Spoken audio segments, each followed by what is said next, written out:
আওয়াজে নাকি শব্দ দূষণ হচ্ছে, তাই প্রতিটা মসজিদের মাইক খুলে দিতে বলেছে সরকার। ঠিক আছে, সাউন্ড পলিউশনে যদি এতই তোদের সমস্যা, তাহলে প্রথমত যত যানবাহন আছে তাদের সাউন্ডগুলো বন্ধ করে দেওয়া হোক। তারপর ট্রেনের আওয়াজ, প্লেনের আওয়াজ বা বাস, বাইক, সমস্ত কিছু সাউন্ড যেন বন্ধ থাকে। এই সকল সাউন্ডে তোদের কোনো সমস্যা হচ্ছে না, তোদের 2-3 মিনিটের আজানে সমস্যা, তাই তো?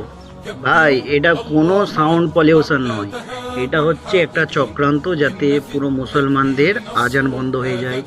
এরপরে বলবে নামাজ পড়া বন্ধ, এতজন নামাজ পড়তে পারবে না মসজিদে, ইবাদত করতে হলে যে যার বাড়িতে করো। এখনই তো বলছে যে আজান তোমরা নিজেরা শোনো, আমরা কেন শুনবো? আর ভাই, মুসলমানরা যদি ঘুমিয়ে থাকে, ওই ঘুমিয়েই রয়ে। যে সকল গ্রামে মাইক খুলতে যাবে প্রশাসন থেকে, যে অনেকে বলছে যে তোমরা ভিডিও করো, তাদেরকে খুলতে দাও, তাদেরকে একদম খুলতে দেওয়াই উচিত হবে না। কেননা একবার যদি মসজিদের মাইক খুলে দেওয়া হয়, ওরা আরও সাহস পেয়ে যাবে, এরপরে বলবে নামাজ পড়া বন্ধ করে দাও। ভাই, আজান বন্ধ কেন করতে চাইছে বুঝতে পারছো না?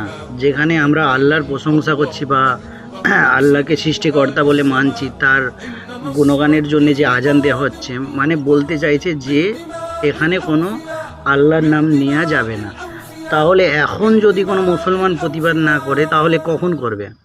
সকল জায়গায় মাইক খুলতে যাবে, গ্রামবাসী, পাড়া প্রতিবেশী সব ঐক্য হয়ে তাদেরকে উচিত শিক্ষা দেওয়া দরকার। কেননা বুঝিয়ে দেওয়া দরকার যে মুসলমানরা আর ঘুমিয়ে নেই, আর তোদের অত্যাচার সহ্য করবে না। ভাই, এবার সময় এসে গেছে ইটের জবাব পাথর থেকে দেওয়ার। আর সহ্য নয়, এবার সমাধান করতে হবে। কোন সংবিধানে আছে যে যে যার ধর্ম পালন করতে পারবে না? এই দেশের জন্য মুসলমানরাও অনেক রক্ত ঝরিয়েছে, তাই যে যার ধর্ম সে তার পালন করতে পারবে।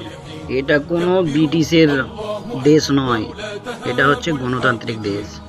দেশ স্বাধীন হওয়ার পর থেকে আজান হয়ে আসছে, আর হবে, আর হতে থাকবে, কেউ বন্ধ করতে পারবে না। ভাই, যে সংবিধানে যদি আমাদের আল্লাহর ইবাদত প্রার্থনা না করতে পারি, সেই সংবিধানে আমরা পেশাব করে দিই, সেই সংবিধান আমরা মানি না।